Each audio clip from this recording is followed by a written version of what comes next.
Nous ouvrons la parole de Dieu et nous allons lire dans Matthieu, chapitre 18, verset 21. Je ferai la lecture dans la version Semeur.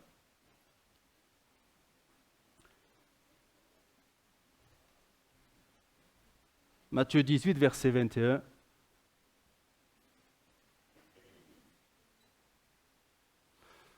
Matthieu 18 et verset 21, et vous allez comprendre très rapidement de quoi nous allons parler. Nous sommes toujours dans la continuité de ce thème que la grâce est supérieure à la loi.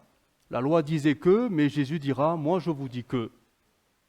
Et je voudrais continuer sur par rapport à la semaine dernière, nous avons parlé du pardon. C'est important de pardonner. Vous voulez que vos lampes soient remplies d'huile? Il va falloir enlever les bouchons, les obstacles. Le manque de pardon est un obstacle, et bien souvent le plus important, au sein même du peuple de Dieu. Alors Matthieu 18, verset 21. Alors Pierre s'approcha de Jésus et lui demanda, « Seigneur, si mon frère se rend coupable à mon égard, combien de fois devrais-je lui pardonner ?» On a vu tout ça, Irais-je jusqu'à 7 fois? Il a dit 7 parce que la loi morale en Israël par les rabbins disait 3. Au-delà, il ne mérite plus ton pardon. Ça, c'est le Talmud qui disait. Alors lui, il fait le spirituel. Moi, je peux aller jusqu'à 7. Je suis mieux. Et Jésus de lui répondre, non, lui répondit Jésus. Je ne te dis pas d'aller jusqu'à 7 fois, mais jusqu'à 70 fois 7 fois. Nous continuons avec une autre lecture dans Luc 17, verset 3, version Semeur.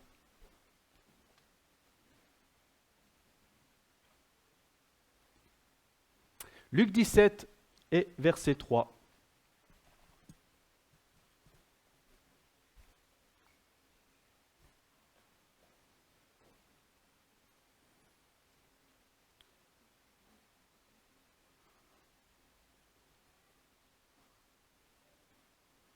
Prenez donc bien garde à vous-même. Dans l'avertissement, on le souligne, c'est du sérieux.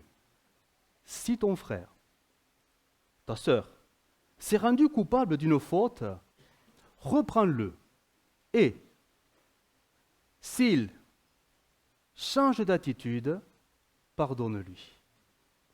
Et même s'il se rend coupable à ton égard 7 fois, au cours de la même journée, et que 7 fois il vienne te trouver en disant qu'il change d'attitude, pardonne-lui.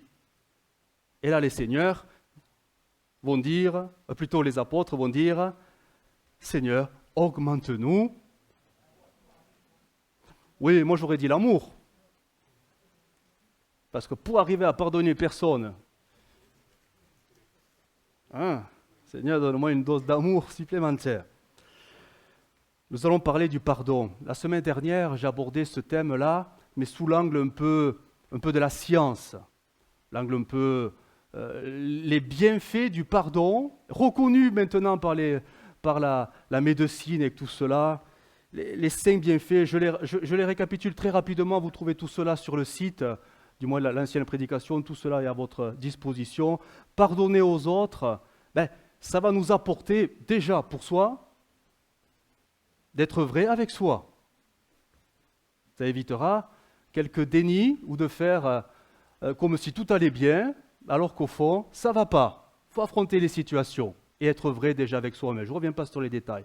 Pardonner aux autres, ce n'est pas excuser le mal qu'on a subi, c'est-à-dire accepter passivement, mais c'est verbaliser avec l'autre les problèmes qu'il y a. Et ça passera forcément par des discussions. Il faut parler quand il y a des choses qui ne vont pas. Troisièmement, pardonner aux autres, ça va apaiser les sentiments négatifs. C'est-à-dire colère, rancœur, aigreur, haine, tout ça c'est à nous. C'est à nous. Même les chrétiens développent cela. On le cache sous le tapis, mais ça ressortira toujours. Quatrièmement, pardonner aux autres nous rendra plus forts, pas de l'autre, par rapport à l'autre, mais que nos blessures. C'est nos blessures qui nous stoppent. Et pardonner, c'est surpasser la blessure. Ça nous rendra donc un peu plus forts. Et pardonner aux autres, c'est tout simplement, ben oui, c'est avancer, tourner la page, se détourner du passé. Tout ça, on l'a vu, vous pouvez le retrouver sur le site de l'Église. Ce matin, je voudrais voir, toujours sur le pardon, mais pas selon la science et ce que ça peut nous apporter à nous, mais le pardon maintenant selon Dieu. Dieu attend que nous pardonnions. Et Dieu est très patient, vraiment très patient. Il attendra que ce soit nous qui fléchissons les genoux, pas lui. Alors, quelques points, 8 raisons, 8, ça va aller vite, hein, rassurez-vous.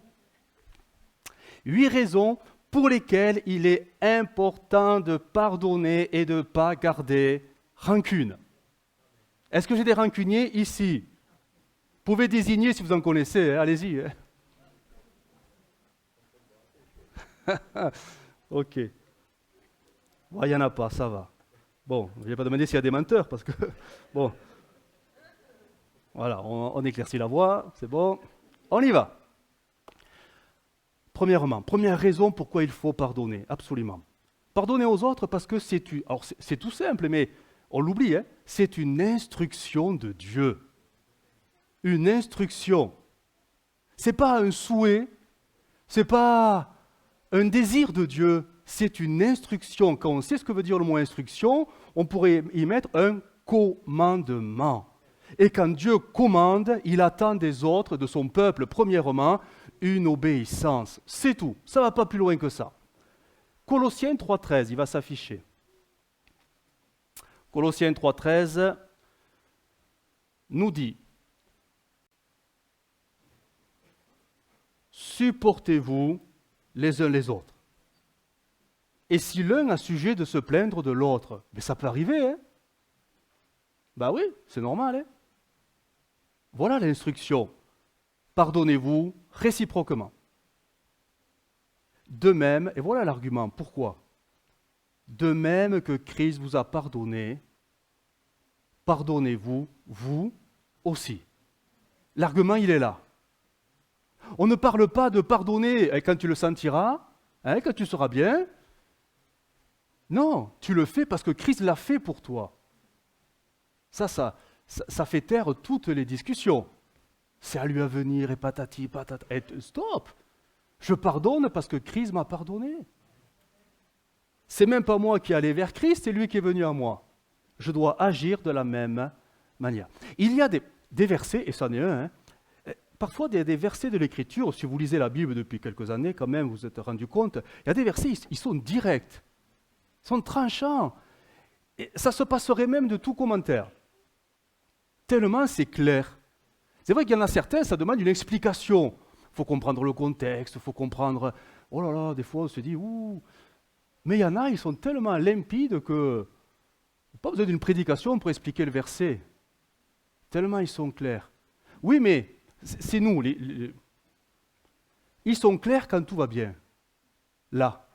Quand tout va bien là et quand tout va bien là, la parole de Dieu, elle est claire, on sait. On le sait. Ben oui, on le sait.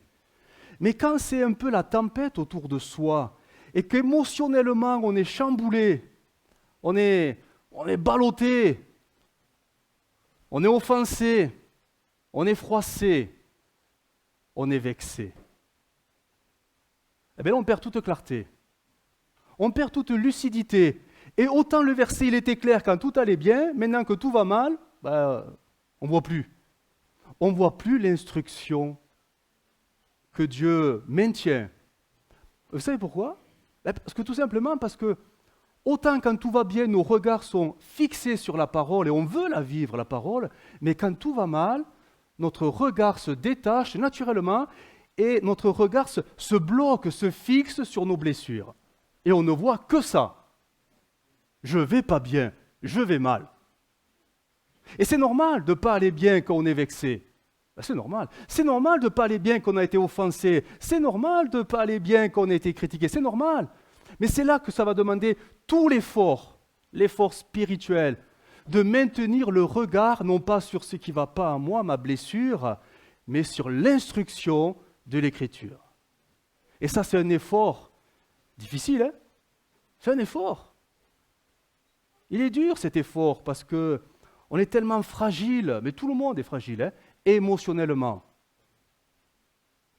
La langue, la parole, autant elle peut faire du bien quand on bénit les autres, mais autant elle peut vexer, voire assassiner les autres quand on parle un peu à la légère.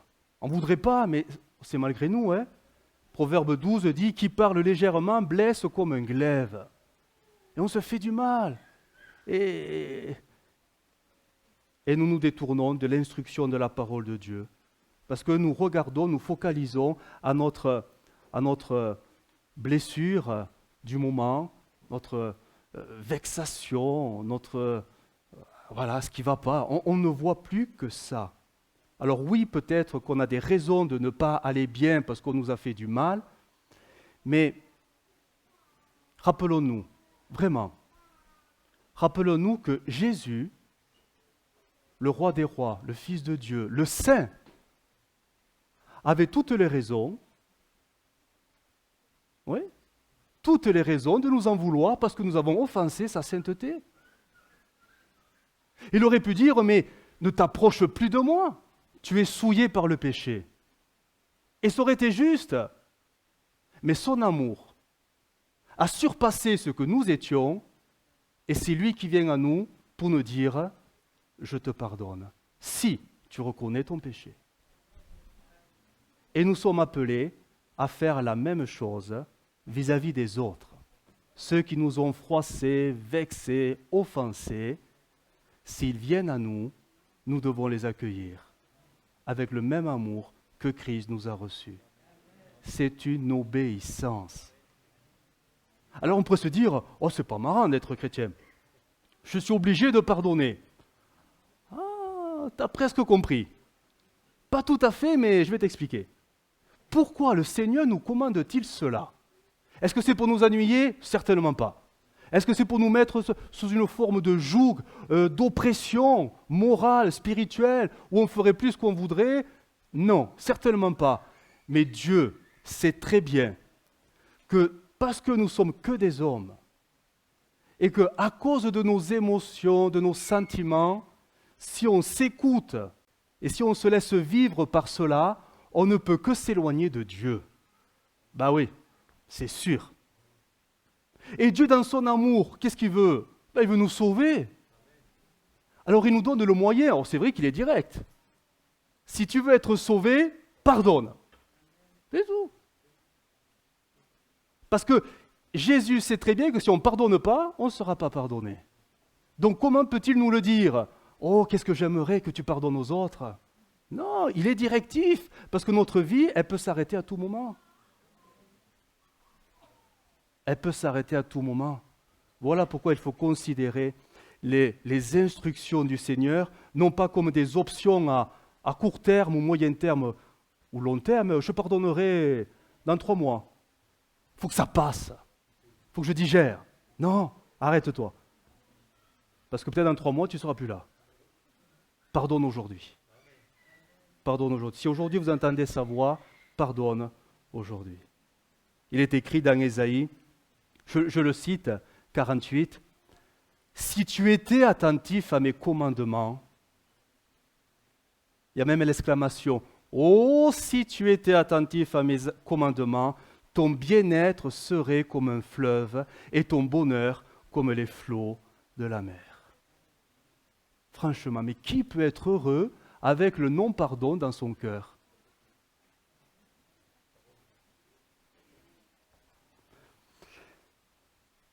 Parfois, obéir à Dieu, oui, ça coûte, parfois c'est dur. Il y a un verset qui est peut-être un peu mal compris, mais ce matin, je vais vous l'expliquer. Il va s'afficher, c'est 1 Jean 5,3. 1 Jean 5,3, c'est un verset qui... Écoutez ce qu'il dit, ce verset. 1 Jean 5,3, l'amour de Dieu consiste à garder ses commandements, et ses commandements ne sont pas... Alors, oui et non. Parce que parfois, du moins, ça dépend de ce qui se passe dans vos cœurs, dans vos vies. Mais si vous êtes froissé, vexé, et en plus vous êtes rancunier, pardonner, ça va devenir vraiment pénible. Vous savez que vous devez pardonner, mais ça devient pénible, parce que le cœur n'y est pas. Mais vous savez que vous devez le faire, parce que la raison vous dit, mais si tu veux être sauvé, tu n'as pas le choix. Et là, ça peut devenir pénible. Mais en fait, d'autres versions ont traduit ce verset par, ils ont enlevé le mot pénible et ils ont mis le mot accablant ou pesant. Les commandements de Dieu ne sont pas accablants et pesants, dans l'idée d'écraser. C'est-à-dire que, en fait, tout enfant de Dieu qui veut obéir à Dieu, le pourra. C'est sûr. Aucune parole de Dieu, aucune instruction du Seigneur ne peut être hors de notre portée. Sinon, ce ne serait pas juste. Tout ce que Dieu nous dit, on peut le faire. Mais ça ne veut pas dire que parfois ça sera pénible. Oui, facile, pénible. Quand les commandements vont dans notre sens, je pense à Jésus qui a dit à Pierre, bon, on a besoin d'argent, prends ta canne à pêche, va à la pêche, et tu verras le premier poisson, tu l'ouvres la bouche et tu auras une pièce d'argent. Et si Jésus nous dirait ça, on partirait avec 3 cannes à pêche. C'est pas pénible, hein? Mais quand Jésus nous dit, arrête-toi maintenant et va pardonner, ça devient pénible, hein? On va traîner des pieds, hein? Parce que le cœur n'y est pas, hein? Il n'y est pas le cœur. Et pourtant, celui qui te dit, va pêcher le poisson, c'est le même qui te dira, va pardonner. Donc, oui, parfois ça sera pénible, mais ça ne sera jamais au-delà de notre capacité. Tout enfant de Dieu peut vivre la parole de Dieu. Sinon, Dieu ne serait pas juste. Mais parfois, oui, c'est vrai, ça sera pénible. Et Pierre avait très, très justement dit, 1 Pierre 1,9, vous obtiendrez le salut de vos âmes pour prix de votre foi. Il y aura un prix à payer parfois. Il y aura un prix à payer. Mais nous devons le payer. Si nous voulons rester dans le salut, il va falloir parfois payer le prix, prendre sur soi. Parce qu'au fond, on sait que les instructions du Seigneur, elles sont justes. Elles sont là pour nous sauver et nous maintenir dans le salut. Amen? Ok. Rien qu'avec ça, tous les problèmes sont réglés. Merveilleux. Bon, on va continuer un peu parce que je sens qu'il faut des convictions dans les cœurs. Deuxièmement, pardonner aux autres me rendra, et c'est pas rien, semblable à Jésus. Eh oui. Psaume 130, verset 3. Il va s'afficher. Psaume 130, verset 3. C'est la version Louis II, 21, qui nous dit ceci. Si tu tenais compte de nos fautes éternelles, Seigneur, qui pourrait subsister? Mais le pardon se trouve auprès de toi afin qu'on te craigne. Le Seigneur ne nous demandera jamais quelque chose que lui-même n'a pas fait. S'il nous demande instamment de pardonner, c'est que lui-même a pardonné quand il était sur la terre. Il a connu des situations où il a dû pardonner. Donc il sait qu'il est en mesure de devenir maintenant notre modèle. Pardonnez comme je vous ai pardonné. C'est Colossiens 3, 13, le verset que nous avons lu. D'autres versions disent, le Seigneur vous a pardonné, agissez comme lui. Agissez comme lui. Alors, on se dit souvent, et c'est pas faux, mais ça fait de nous parfois de grands menteurs, chrétiens. Et vous savez que chrétien veut dire littéralement petit Christ, semblable à Christ. Lui, c'est le grand Christ, le parfait. Nous, des petits Christ qui essayons d'agir comme le Maître. On se dit chrétien, c'est-à-dire que, sans trop le savoir, peut-être, vous l'apprenez ce matin, nous revendiquons être comme lui. Du moins, nous revendiquons vouloir être comme lui. Donc, s'il a pardonné en tant que fils de l'homme, il a pardonné, hein? Judas. C'est un morceau, là, hein?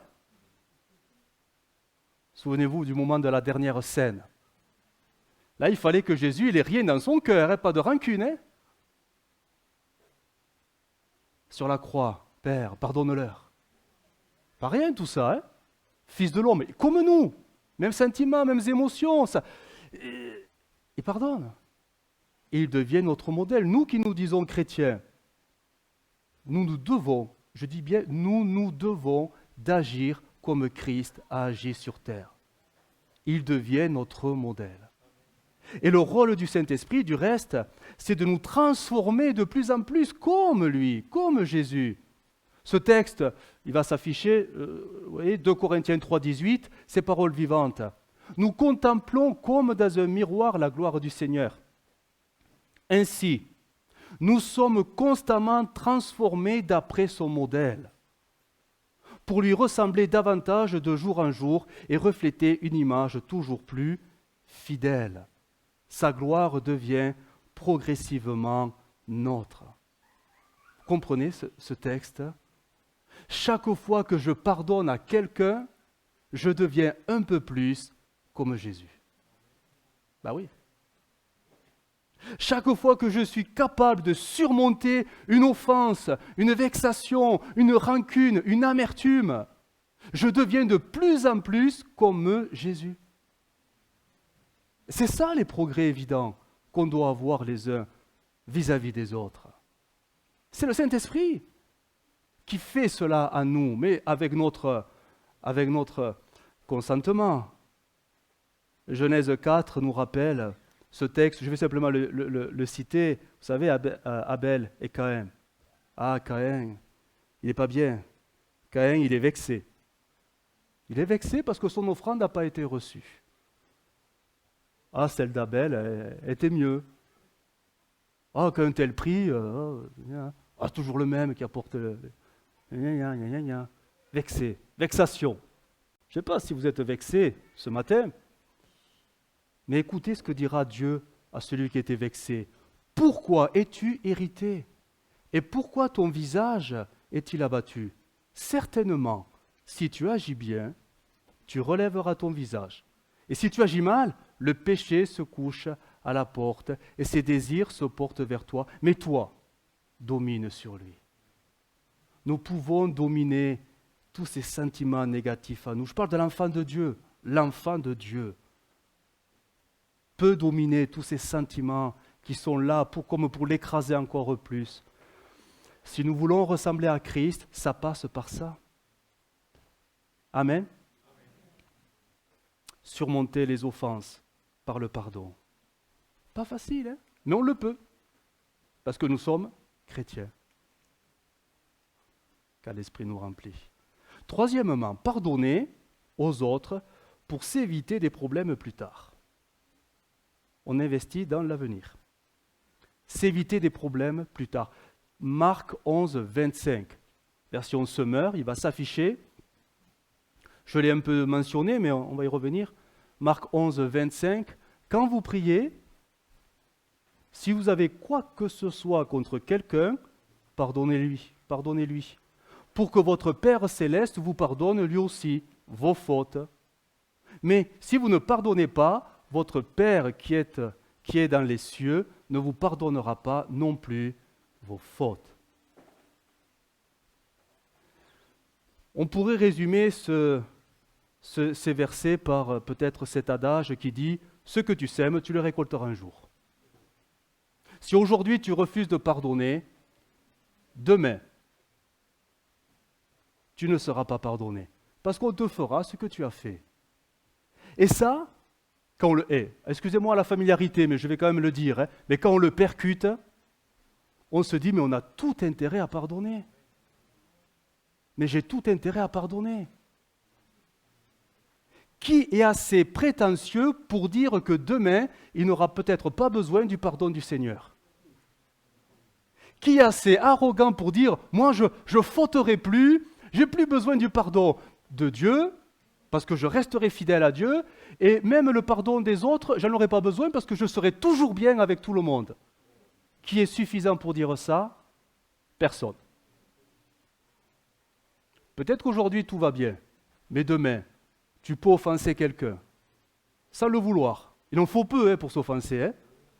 Un regard de travers, oh là là, ça y est.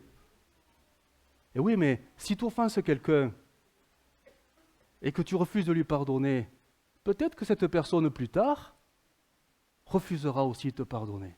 Et là, tu seras bien embêté. Quand tu seras devant elle à lui demander pardon et qu'elle ne te pardonne pas, eh bien là, tu t'es grillé. Je suis très familier, je suis très direct, mais c'est ça, hein. On récoltera ce qu'on va semer. C'est pour ça que si tu veux récolter plus tard la miséricorde de Dieu, mais aussi des autres, ben sois déjà, toi, aujourd'hui, miséricordieux avec tout le monde. Non? Oui? Écoutez Matthieu 7, 21. Souvent, ce texte, il a été appelé la règle d'or. Ah, si vous êtes familier de la règle d'or, vous allez voir que c'est le verset à souligner. Il est écrit dans Matthieu 7, 21. C'est dans la français courant que je vais vous le citer. Matthieu 7, 21. Faites pour les autres tout ce que vous voulez qu'ils fassent pour vous. C'est là ce qu'enseignent les livres de la loi de Moïse et des prophètes. Si tu veux que les autres te pardonnent quand tu leur demanderas pardon, alors sois prêt déjà à leur pardonner maintenant, s'il y a des choses à régler avec eux. C'est important, parce que ça va rendre la vie ou la communion fraternelle plus agréable. Si on était prompt à la miséricorde les uns envers les autres, on est tellement exigeants les uns par rapport aux autres. On a plus d'exigence entre nous qu'envers ceux du dehors. Et pourtant, l'esprit de grâce qui nous remplit devrait nous pousser à nous faire grâce de plus en plus, parce que personne n'est parfait. Personne. Personne. On y reviendra certainement. Le quatrième point. Pardonner, ou plutôt refuser de pardonner, on ne sait jamais s'il y en avait encore quelques-uns, dévoile finalement le fond de mon cœur. Eh oui, hein. Et là, c'est pas joli, hein. Le fond, une fois que le vernis est parti, qu'est-ce qui reste? Le non-pardon. Mais le non-pardon, c'est quoi? Alors le mot, peut-être, c'est vrai qu'il est un peu... Est-ce que c'est pas de la méchanceté? Quelle est la différence de méchant?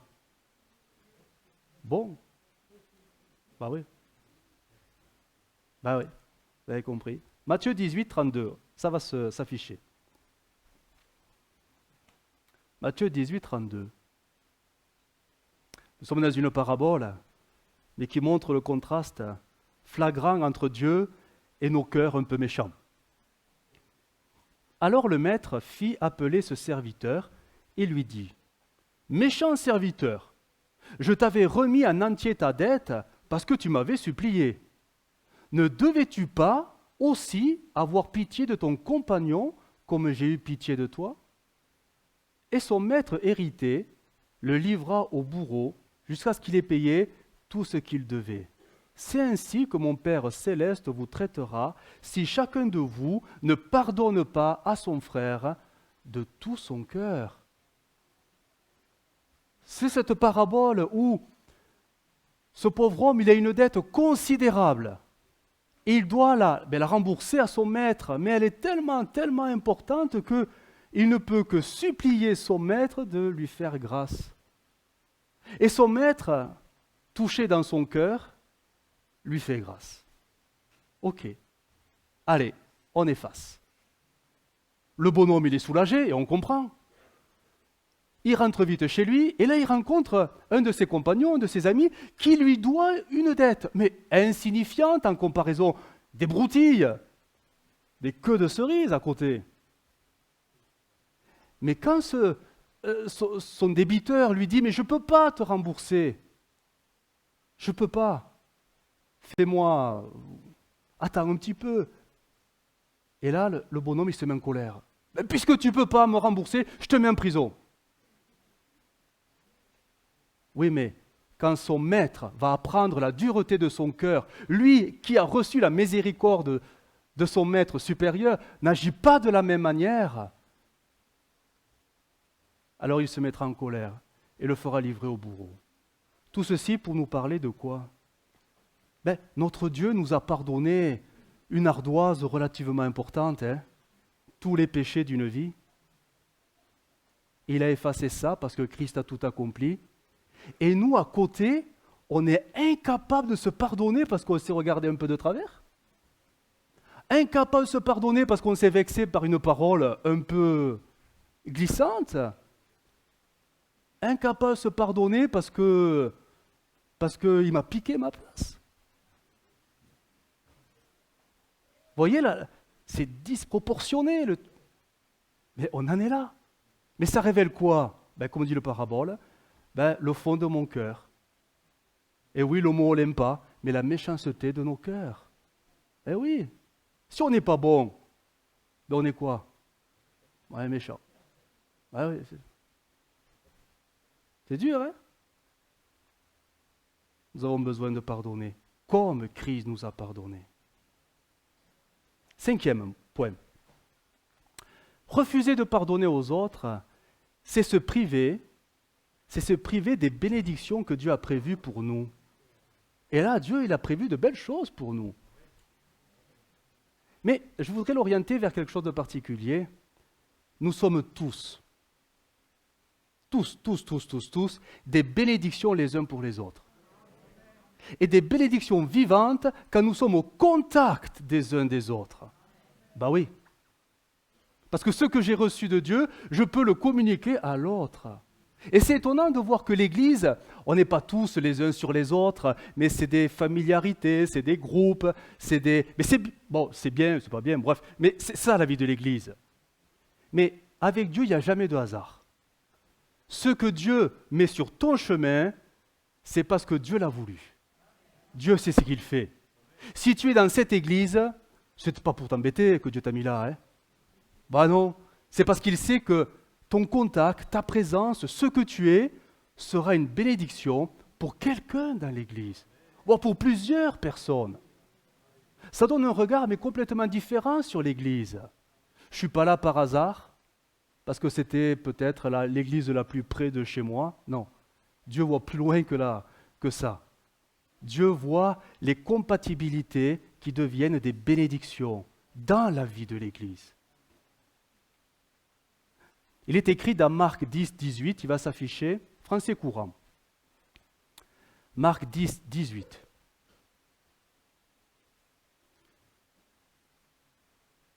Jésus lui dit au jeune homme riche, « Pourquoi m'appelles-tu bon? Personne n'est bon à part Dieu seul. » C'est vrai, hein? Oui. On est tous des bénédictions, mais il faut reconnaître ce que nous sommes. On n'est pas parfaitement bon. Non, parce que nous sommes parfaitement humains. C'est-à-dire que, autant on peut être rempli de bonnes intentions pour faire du bien aux autres, mais un jour ou l'autre, et on le sait tous par expérience, on va se décevoir. À un moment donné, on va se décevoir. C'est sûr. C'est vrai? Non? Ou comme moi? Mais moi, je sais que j'en ai déçu, mais plein. Qui n'a jamais été déçu par moi? Qui lève la main? On est d'accord. Tout le monde a été déçu. C'est merveilleux. Mais c'est évident. Vous savez pourquoi? C'est parce que je ne suis pas parfaitement bon. Ce n'est pas mon titre de pasteur qui fera de moi quelqu'un de bon. Non. Il n'y a que Dieu qui est bon. Voilà. On est tous différents par le caractère, le vécu, bref, l'approche de la vie, l'approche de la parole de Dieu. Bref, on est tous différents. Mais Dieu a voulu que nous soyons ensemble. Mais cette proximité qu'on va appeler l'unité, ou la communion fraternelle, c'est sûr qu'à un moment donné, ça va... Parce qu'on va se décevoir. On va se décevoir. Mais il ne faudra jamais perdre de vue qu'il ne faut jamais rester sur ces déceptions. Parce que si nous sommes à côté, c'est parce que Dieu l'a voulu. Parce qu'il sait que malgré nos déceptions, parce que nous sommes tous faillibles, il y a des bénédictions derrière. Il y a des bénédictions. Mais il faut les vivre dans la proximité. Et regardez comment le diable, il est malin quand même. Parce qu'il attend qu'une chose, la friction, la vexation, l'amertume et la rancune. Et là, qu'est-ce qui se passe? Quand celui qui est blessé, à juste titre, il est blessé, il n'est pas bien, mais quelle est la première pensée qui lui passe? Paf! Première pensée, je prends du recul. C'est pas vrai? Avec un tel, je prends du recul. Et j'ai pris un coup, je ne vais pas en prendre deux. Je prends du recul. Et si on reste sur le recul, on peut en arriver à... je vais rester à la maison. Je vais me faire du bien avec les écrans. Au moins, là, on ne prend pas de coups, c'est sûr. Mais ce n'est pas ça l'Église. Hein. Le Saint-Esprit nous a voulu ensemble. Un organisme vivant, parce que nous sommes tous des bénédictions les uns pour les autres. Je voudrais vous donner un exemple. Vous allez voir qu'il est quand même assez intéressant. Moïse. Oui, le grand Moïse. Mais bon, c'est un homme comme nous. Hein. Il a eu ses erreurs, il a eu ses loupés. Mais un jour, alors qu'il a sorti le peuple d'Israël d'Égypte, donc il est dans le désert, il y a beau papa qui arrive. Jéthro. Et Jéthro, il n'est pas content. Pourtant, il a devant lui le grand libérateur d'Israël. Mais lui, il s'en fiche, hein. C'est son gendre. Hein. Il est rentré dedans. Hein. Il dit, hé, Moïse,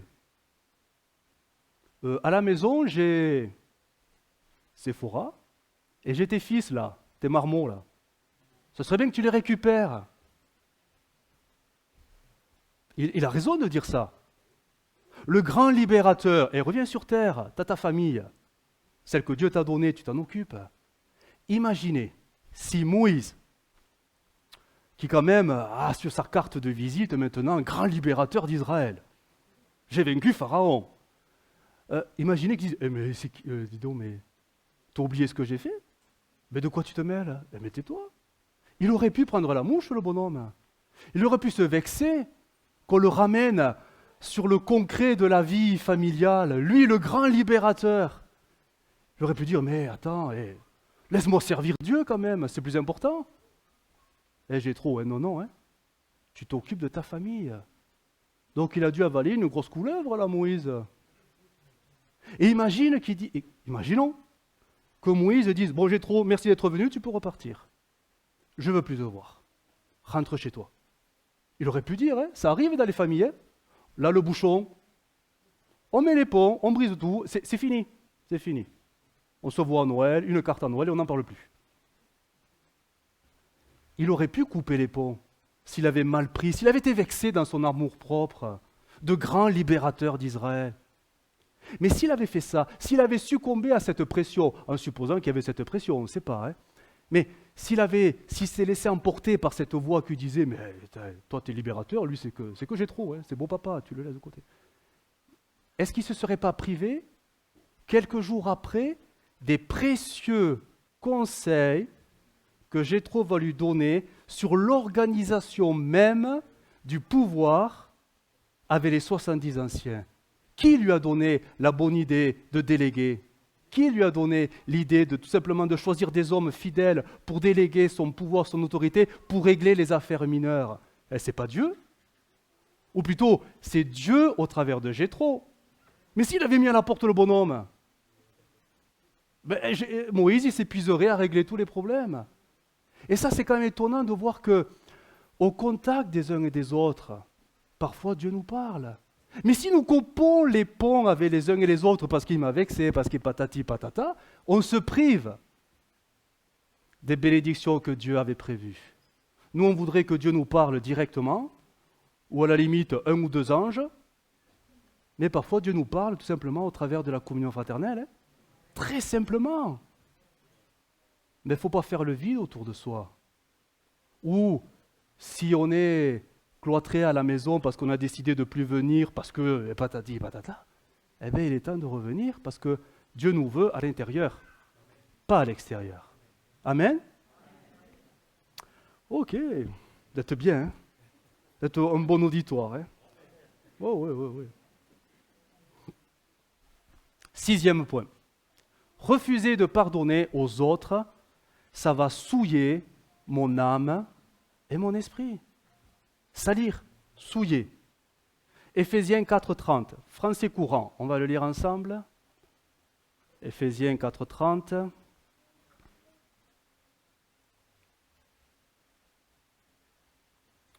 Éphésiens 4:30.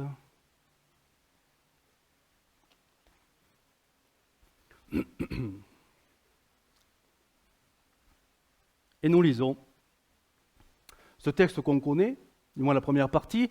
N'attristez pas le Saint-Esprit que Dieu vous a accordé. Il est la garantie que le jour viendra où Dieu vous délivrera complètement du mal. Chassez loin de vous tout sentiment amer, toute irritation, toute colère, ainsi que les cris et les insultes. Abstenez-vous de toute forme de méchanceté. Et le verset 32. Soyez bons et pleins d'affection les uns pour les autres. Pardonnez-vous réciproquement comme Dieu vous a pardonné par le Christ. Amen. Quand je tolère, le texte dit bien de chasser loin de soi. Donc on peut le faire. Je parle de l'enfant de Dieu. Ou alors quand je tolère, c'est-à-dire je ne chasse pas, je tolère, je laisse faire. Quand je laisse la colère, l'amertume, l'animosité, toutes ces choses négatives, finalement s'installer dans mon cœur, j'attriste le Saint-Esprit. C'est un choix. J'attriste le Saint-Esprit. Pourquoi ? Parce que le fruit de l'Esprit, c'est tout l'inverse. C'est l'amour, la joie, la paix, la douceur, la bienveillance. C'est Galates 5:22. Donc, en Dieu, je vais pousser le raisonnement jusqu'au bout. En Dieu, il n'y a pas de méchanceté. En Dieu, il n'y a pas de rancune. En Dieu, il n'y a pas d'animosité. Il n'y a pas de, je vais encore plus loin, de désir de vengeance en Dieu. Parce que le rôle du Saint-Esprit, c'est de développer la nature divine en moi. Mais quand je tolère ces sentiments, ces émotions négatives grandir en moi, et par-dessus le manque de pardon qui va aller de pair, oui, alors là, je suis en train de souiller le travail du Saint-Esprit. Lui qui essaie de faire une œuvre, en tolérant les choses que le Saint-Esprit ne peut pas accepter, c'est comme si je gâchais toute son œuvre en moi. Vous savez, ça me fait penser à cette image de l'enfant. L'enfant qui monte avec des... je ne sais plus comment ça s'appelle, ces bouts de bois là. Ouais, de bois. Il fait des constructions, il fait une tour, il fait des maisons, ça monte, ça monte, ça monte. Oui, voilà, j'ai entendu. Des caplas, voilà. Il monte, alors il fait très attention parce qu'il sait qu'un rien, et tout peut tomber. Alors il est minutieux dans ses gestes. Et plus ça monte, plus il fait attention. Et voilà qu'il y a son frangin. N'y voyez aucune. Sa sœur, bref, qui arrive. Et parce qu'il n'est pas bien, claque la porte et tout tombe. Il se passe quoi dans le cœur de celui qui a mis tout ce temps à faire ? Il est attristé. J'en reste là parce qu'il pourrait aller plus loin. Mais la première, il est attristé de voir tous ses efforts réduits à néant pour rien. Et quand le Saint-Esprit met parfois des années à mettre dans notre cœur l'amour, la compassion, la douceur, et à cause d'une vexation, d'une irritation, d'une colère, d'un coup de colère, tout s'écroule, le Saint-Esprit, il est brisé. Il est brisé. Oh, il recommencera. Mais que de temps perdu. On a souillé l'œuvre du Saint-Esprit. On ne se rend pas compte, hein ? On a souillé l'œuvre du Saint-Esprit. Alors, c'est facile de dire, oui, c'est le diable, c'est le diable, c'est le... Arrêtez, nous sommes enfants de Dieu. Et quand le Saint-Esprit, il est en nous, et qu'il travaille en nous pour développer l'image de Christ, ceux qui vont détruire ça, ce n'est pas le diable, c'est nous-mêmes. C'est nous-mêmes. Soit on ouvre la porte au diable, soit on la ferme. Mais c'est nous-mêmes, par nos réactions, qui gâchons l'œuvre du Saint-Esprit. Et ça doit nous faire vraiment réfléchir. On a parfois vraiment des attitudes, mais c'est étonnant. Quand on écoute Jacques dira même qu'il existe deux sortes de sagesse. La sagesse divine et la sagesse humaine qui va qualifier de diabolique. C'est Jacques 3,15. Cette sagesse n'est point celle qui vient d'en haut, mais elle est terrestre, charnelle, diabolique. Diabolique est à prendre dans ce sens, Mais c'est humain. C'est humain. Diabolique. Alors ça fait frémir, hein, parce que bon, on se dit, oh, on n'est pas diabolique, nous. Non, tu n'es pas diabolique, mais tu es humain, c'est pareil. Le père du mensonge a été un menteur. Quand tu laisses le mensonge t'envahir, tu deviens, comme ton père, diabolique. Voilà. Et tous ces sentiments destructeurs, ben on pourrait dire, ben oui, c'est diabolique. Non pas que ça vienne du diable, ça vient de notre nature humaine, qui, elle, est vendue au péché. On a vraiment besoin, vraiment, que le Saint-Esprit puisse librement nous construire de l'intérieur à l'image de Jésus. C'est nous les obstacles, ce n'est pas le diable. Le Saint-Esprit a besoin parfois de nous guérir, et on résiste. Parce que la guérison, parfois, ça fait mal. Vous savez, je l'ai parlé dimanche dernier, quand on a une plaie sur le corps, une coupure, qu'est-ce qu'on prend? De l'alcool.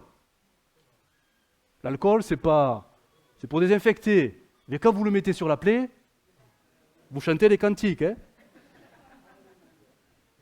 Et après, il y a le bandage et tout ça. Ben, des fois, le Saint-Esprit, il veut nous guérir, mais ben oui, mais ça va faire mal, mais il faut passer par là. Les guérisons intérieures les plus profondes, mais qui n'en a pas besoin? On en a tous besoin. Et parfois, nos caractères irritables ou susceptibles ou si fragiles ne sont que les conséquences de blessures qui ne sont pas guéries. Et l'œuvre du Saint-Esprit sera d'aller au plus profond. Je dis bien du Saint-Esprit, d'aller au plus profond pour y mettre, oui, l'huile, mais aussi un peu l'alcool, parce qu'il va falloir guérir. Et on peut traîner des blessures pendant toute sa vie. Toute sa vie, le temps ne guérit pas. Et celui qui est blessé, il peut arriver à la fin de sa vie qu'il restera avec ses trucs, hein, tellement il a ressassé. Il n'en est pas sorti. Hein. Et il n'y a que l'œuvre du Saint-Esprit pour guérir et tourner les pages. Et quand on est guéri, de plus en plus guéri de l'intérieur, alors on devient moins irritable, moins colérique, bref, vous avez compris quoi. On devient plus doux, on devient plus compatissant, parce que le cœur est guéri à l'intérieur. Mais sans le vouloir, nous souillons l'œuvre du Saint-Esprit par nos réactions. Le texte dit bien de chasser au loin. Et là, on ne parle pas de chasser des démons, hein, mais ces émotions, ces sentiments. Je relis le texte. Chassez loin de vous tout sentiment amer, toute irritation, toute colère, ainsi que tous les cris et les insultes. Donc, c'est la part de l'enfant de Dieu, de ne pas se laisser prisonnier par ces choses-là, en criant à Dieu, bien sûr, en suppliant le Seigneur, bien évidemment. Que Dieu nous aide. Hein. 7e, on arrive à la fin. Refuser de pardonner aux autres, alors bien évidemment, va couper ma communion avec Dieu. Ésaïe 59, verset 2, va s'afficher dans la nouvelle Bible seconde. Ce sont vos fautes qui vous séparent de votre Dieu, ce sont vos péchés qui le détournent de vous et l'empêchent de vous entendre. Ce sont vos péchés et vos fautes qui le détournent de vous et qui l'empêchent de vous entendre. Si le péché, par définition, c'est de manquer le but de Dieu pour nos vies, le but de Dieu pour chacun, moi, toi, nous, c'est de nous apprendre tous la même chose, c'est l'obéissance. Obéir à Dieu. Quand Dieu a eu le premier homme devant lui, la première chose qu'il lui a dit, tu dois obéir. Tu vas faire ceci et cela. Tu dois obéir. C'est tout. Donc, la désobéissance devient un péché. Parce que c'est le but de Dieu, nous apprendre à obéir. La désobéissance deviendra donc le péché, manquer le but. Donc, si pardonner réciproquement, etc., les autres devient un commandement, une instruction, un commandement qui appelle une obéissance, ne pas pardonner devient un péché. Grave devant Dieu, parce que je sais que Dieu attend ça et que moi, je ne suis pas disposé à le lui donner. parce que je ne veux pas. Je vais loin, hein? Mais si on décortique, c'est ça la mécanique. Hein? Je ne veux pas pardonner, donc je me livre au péché, parce que je sais très bien que le pardon, ce n'est qu'une obéissance à Dieu. Mais quand j'en suis là, mon péché m'éloigne de Dieu. Et là, il y a tout un paradoxe, parce que Dieu, alors je ne sais pas pour vous, mais Dieu, c'est celui que nous aimons par-dessus tout. Non? Oui, peut-être. Dieu, c'est celui avec qui je passe tous les jours un peu de temps. Dieu, Jésus, c'est celui que je veux servir. Dieu, c'est celui que je veux honorer. Dieu, c'est celui qui a bouleversé ma vie. Dieu, c'est celui qui m'a donné un avenir. Dieu, c'est comme dit le chant, c'est l'essentiel de ma vie. Oui, mais en refusant de pardonner, j'accepte qu'il s'éloigne de moi. Ah bah oui. J'accepte. Parce que je sais très bien que le péché, le Seigneur ne pourra pas l'accepter et il va me tourner le dos. Et là, j'aurais beau prier, chanter tous les cantiques, chasser le diable et tout ce que vous voulez, et ça ne fera rien du tout. Hein. Le problème, c'est que j'ai accepté que Dieu me tourne le dos parce que j'ai refusé de pardonner.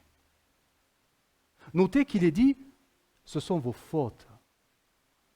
Et c'est peut-être une nuance, j'avais prêché là-dessus, mais une nuance entre une faute et une erreur. Une erreur, c'est quelque chose de mal qui est fait, mais on ne savait pas. C'est fait par ignorance. La faute, c'est plus grave, parce que c'est le mal qui est commis, mais je le savais. Vous voyez la différence?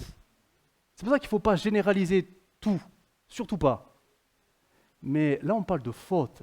Quand je sais qu'il faut pardonner et que je ne veux pas pardonner, je suis en faute, c'est-à-dire que je sais que Dieu va se détourner de moi. Ben oui, je le sais. Quand on sait ça, on se dit, mais c'est pas possible, je ne peux pas rester comme ça. Je ne peux pas accepter que mon Dieu, que j'aime de tout mon cœur, s'éloigne de plus en plus de moi, parce que moi, je refuse de pardonner à un tel ou un tel. C'est pas possible, dis-moi, je ne sais pas. C'est aberrant d'accepter cette condition. Bon, ok, Dieu, tu ne vas plus exaucer mes prières, ok, tu n'approuves plus ma vie, mais c'est pas grave, parce que c'est pas à moi à pardonner, c'est à l'autre. Tu vas un peu loin, là. Tu vas trop loin. Tu coupes ta communion avec Dieu parce que tu es sur des prétentions. Bref, tu es sur la désobéissance la plus totale. Tu te dois de pardonner. Alors pourquoi il y a cette séparation? Cette séparation, c'est parce que, comme je disais tout à l'heure, Dieu qui est bon, Dieu qui est amour, ne peut pas cohabiter avec la méchanceté. Ben oui. Si je suis méchant tout au fond de mon cœur, est-ce que je peux me présenter devant Dieu? Non. Dieu va préserver sa sainteté. L'amour, Dieu est amour, ne peut pas accepter la rancœur devant lui. Il ne peut pas. Ça fait réfléchir. Parce que la rancune, oh là là, on a rempli des brouettes, hein? Oui, mais quand je suis rancunier, mais que je la garde, attention, je la garde. Je la mets sous le tapis en disant, bon, ouais, c'est bon, ça va. On passe l'éponge. Non. Quand tu la gardes, le Seigneur, il se détourne de toi. Hein. Et là, tes chants, tes louanges et tes prières, il ne les entend pas, c'est lointain pour lui. Parce qu'il n'y a aucune communion. Communion, c'est être comme. Il n'y a pas de communion. C'est pour ça qu'on a besoin sérieusement, dimanche après dimanche, de sérieusement s'examiner dans quel état sont nos cœurs. Comment nous nous présentons devant Dieu? Parce que là, c'est vrai, nous sommes un auditoire assez garni. Je pense qu'on doit être à peu près dans les 75, 70. Mais combien ont pu être présentables devant Dieu? Combien ont pu voir spirituellement les portes du royaume de Dieu s'ouvrir pour apporter sa louange au pied du roi des rois? Est-ce que les 70 ont pu rentrer dans les parvis? Certains peut-être auraient voulu, mais ils n'ont pas pu, parce que leur cœur n'est pas présentable. Rancune, amertume. Combien ont essayé peut-être de rentrer dans la présence de Dieu et ils n'ont pas pu? Alors, ils ont fait leur prière, mais le but, ce n'est pas faire sa prière. Hein. Le but, c'est d'offrir quelque chose à Dieu qui plaise au cœur de Dieu. combien ont pu vivre ce moment de communion personnelle avec Dieu, là, ce matin, au milieu du peuple de Dieu. Des fois, on croit qu'il suffit de chanter pour être dans la présence de Dieu. Il suffit qu'il y ait quelques chants un peu dynamiques et tout le monde applaudit, on est devant Dieu. Autant j'aime quand il y a une certaine... Voilà, j'aime bien sûr. Mais ce n'est pas ça qui fait qu'on est dans les parvis du Seigneur. C'est pas ça, ce n'est pas l'ambiance. C'est un cœur vrai. C'est un cœur qui plaît à Dieu. Un cœur selon Dieu. Un cœur selon Dieu. Seuls ces cœurs-là peuvent rentrer dans la présence de Dieu et offrir quelque chose qui va plaire à Dieu. Mais ça demande de vraiment s'examiner et surtout de régler toutes ces choses, rancune, amertume, qui gâchent tout, et qui nous ferment les portes.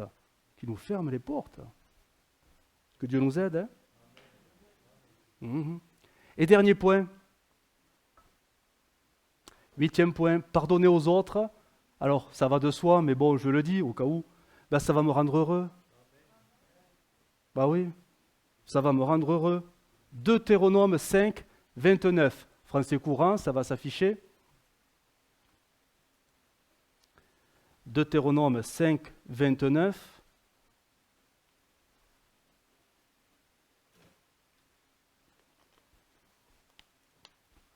Et nous lisons. Si seulement, en parlant d'Israël, les enfants d'Israël, ils étaient toujours disposés à me respecter en mettant en pratique tous mes commandements, eux et leurs descendants, ils trouveraient le bonheur en tout temps. Qui ne le veut pas, le bonheur en tout temps? Je rappelle que le mot bonheur ne veut pas dire « j'ai plus de problème, tout va bien ». En hébreu, ce n'est pas ça. Le mot bonheur en hébreu veut dire béni. Béni. Il serait béni en tout temps. Et la bénédiction de Dieu nous rend quand même joyeux. Aussi, il faut le dire. Romains 14, 17, il va s'afficher, on le connaît. Le royaume de Dieu, ce n'est pas le manger et le boire, mais la justice. Et les deux derniers sont intéressants. Parce qu'on le veut, ça, la paix et la joie par le Saint-Esprit. Franchement, soyons honnêtes avec nous-mêmes. Qui est heureux? Qui est réellement heureux quand, dans son cœur, il y a de l'amertume? On ne peut pas cohabiter ces deux. Pas possible. Est-ce qu'il est possible en même temps d'être joyeux et amer? Pas possible. Et vous savez que notre corps, on a tous un corps, Vous savez qui parle, notre corps? Et quand vous savez décoder le langage du corps, vous dites, oh là là, j'ai prié pour lui, Notre corps, notre attitude, mais même notre façon d'être, même notre façon de parler, même les mots que nous utilisons, tout reflète ce qui se passe au fond de notre cœur. Et là, on comprend pourquoi certains prennent la fuite dès que le culte est fini. Au moins, ça reflète ce que nous sommes. Alors, bien sûr que des fois, on peut ne pas être bien parce qu'on s'est vexé, mais ça peut arriver. On est humain. Mais parfois, il y a des comportements dans l'Église où on dirait qu'il y a des gens, ils s'accrochent à leur amertume. Ils ne veulent pas. Je suis vexé et je resterai vexé. Tant qu'il ne vient pas, je resterai dans ma vexation. Et ça se ressent, ça se voit. On se dit, mais on est malheureux pour les personnes parce que ressassent et vivent dans cette... Elles ne sont pas joyeuses. Elles s'empoisonnent. Et pourtant, paradoxalement, et je crois que c'est dans la nature de l'être humain, on aspire tous à la paix, à la joie. On veut tous cela. Alors je vais aller plus loin, parce que là je parlais de la communion fraternelle, mais la vraie vie, ce n'est pas que l'Église. La vraie vie, c'est aussi la famille. Ouh là là. Et là, on se dit, Seigneur, il faut aussi pardonner au beau-frère, à la belle-sœur, au beau-père, à la belle-mère. Je dis ça parce qu'elle est là, ma belle-mère. Est-ce qu'il faut pardonner? Ben oui, parce que même tes ennemis, tu les pardonneras. Tu veux être heureux? Pardonne. Tu veux être comme Christ? Pardonne. Tu as des Judas partout autour de toi? Ah ben pardonne-les comme Jésus l'a fait. Tu veux être vraiment heureux? Voilà. Ne garde plus rien dans ton cœur, pardonne. Que tu le sentes ou que tu ne le ressentes pas, laisse pas tes émotions te guider dans le pardon. Tu te dois de l'apporter, comme Christ. Et là, oui, mais bien sûr que ça sera pénible. Celui qui dit l'inverse, mais tu te dois de l'apporter. Et tu verras que le Saint-Esprit t'aidera. Il aide toujours le Saint-Esprit, celui qui veut, par-dessus tout, vivre les commandements de Dieu. Il l'aidera toujours. Toujours. Nous avons besoin de pardonner. Nous voulons être un peuple heureux, non? Nous voulons donner envie aux perdus de vivre les mêmes choses que nous. C'est étonnant, des fois, même les gens de l'extérieur qui sont perdus dans leurs péchés sont plus heureux que nous. Pourquoi? Ben parce qu'ils sont en paix avec les autres. Bien sûr qu'ils ont la question du péché, mais ça c'est autre chose. Mais ils sont en paix avec peut-être l'épouse ou l'époux, en paix avec les enfants, en paix avec la famille, en paix avec les collègues de travail. Ils sont en paix avec le voisin. Et ça vous permet de bien dormir la nuit. Hein? Ah bah oui. Hein? Combien on a besoin, vraiment, de vivre le pardon pour que ce que la parole de Dieu nous dit, nous le vivions simplement. On y trouvera le bonheur en tout temps. Si seulement nous appliquions à respecter les commandements du Seigneur. Sans vouloir faire de la philosophie, mais réalisons, ou prenons de la hauteur, ou du recul, mais ma vie est plus importante, me semble-t-il, que mes vexations. Ma vie en général, mon âme, mon cœur, ce que Dieu a racheté au prix de son sang, est plus important que les offenses que j'ai pu subir. Non? Alors pourquoi on s'y accroche? Pourquoi on essaie de les cacher, de les dissimuler? Pourquoi on essaie de faire comme si tout allait bien? Il faut avoir du courage. On a le droit d'être en désaccord. Mais comme on l'a vu dimanche dernier, soyons vrais avec soi-même. Tu as un problème avec quelqu'un, elle va le voir. Rameute pas toute l'église, hein? Patati m'a fait ça, et patati, et la personne, elle apprend ça. Non, tu as un problème avec quelqu'un, et tu vas le voir. Et vous en parlez. Et après, vous faites un câlin, de loin. Voilà. Mais comprenez l'idée. Supportez-vous les uns les autres, et si quelqu'un a à se plaindre, parlez-en et réconciliez-vous après. C'est ça que le Seigneur attend de chacun. Je crois qu'il est bon de se rappeler que Dieu est bon et que Dieu a des plans pour chacun, mais que nous sommes les premiers à tout gâcher quand nous restons accrochés à nos amertumes, nos rancœurs, nos vexations, nos offenses, nos blessures. Je ne veux pas les amoindrir, attention, il faut les traiter. On ne passe pas l'éponge comme ça, certainement pas. Je te pardonne parce que je suis chrétien. Non, non, je te pardonne, mais il faut qu'on en parle. Il faut qu'on en parle. Parce que des fois, on se blesse sans s'en rendre compte. Et c'est en parlant que parfois les yeux s'ouvrent. Ah, j'avais pas vu. Pardonne-moi. Et on se pardonne. Il faut discuter. Il faut s'accorder. Il faut en discuter pour que le pardon soit en toute vérité et qu'il devienne spirituel. Bien évidemment. Que Dieu nous aide à vivre cette dimension, mais je rappellerai, ça sera ma conclusion, que la grâce est beaucoup plus exigeante que la loi. Autrefois, jusqu'à 3 fois. La 4e fois, il ne méritait plus ton pardon. C'était fini. On n'en parle plus, t'approches plus de moi. Et Jésus dira, jusqu'à 490 fois, tu pardonneras. Dans la mesure où il revient vers toi pour te demander pardon, tu lui pardonneras. Parce que c'est une instruction. Et nous sommes des enfants de Dieu. Et pour vivre heureux, il vaut mieux obéir à la parole de Dieu. Amen. Prions le Seigneur. Fermons nos yeux et prions le Seigneur. Seigneur, nous bénissons ton nom.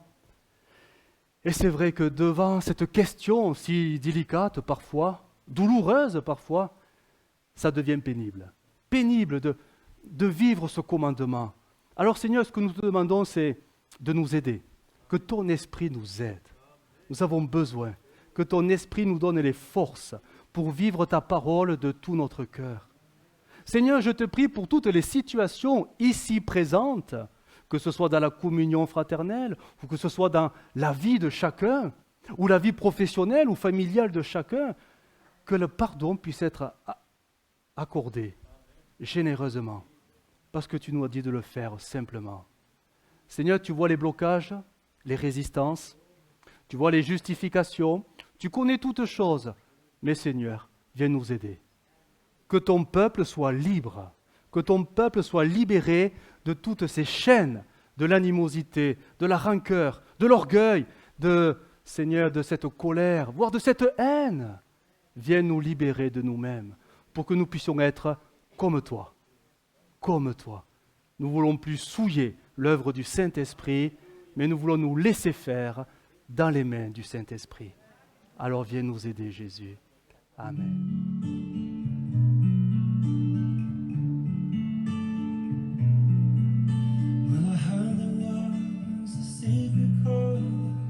David played and he plays the Lord, but you don't really care for music, do ya? Well, it goes like this, the fourth, the fifth, minor fall.